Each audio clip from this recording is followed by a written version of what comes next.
জীবন রক্ষাকারী ওষুধের ডেট কীভাবে, তারিখ পরীক্ষা কীভাবে করবেন আর কি, ওষুধটার ডেট আছে কি না। আমাদের প্রত্যেকের বাসাতেই ওষুধ থাকে।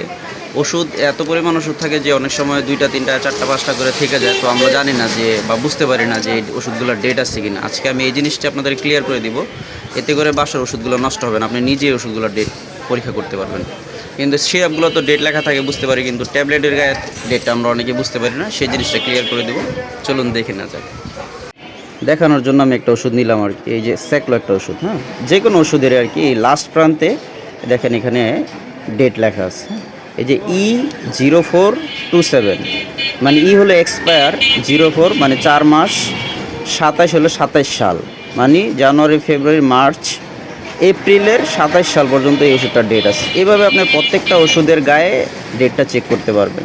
আপনি ডেটটা দেখে ওষুধটা খাইলে সেক্ষেত্রে তো আপনার কোনো প্রবলেম হবে না, এবং ওষুধগুলো অনেক সময় ফেল নেওয়া যাবে না, কারো কাছে যেতেও হবে না যে ওষুধটা কি ডেট আছে না ডেট নাই। এভাবে প্রতিটা ওষুধ চেক করতে পারবেন।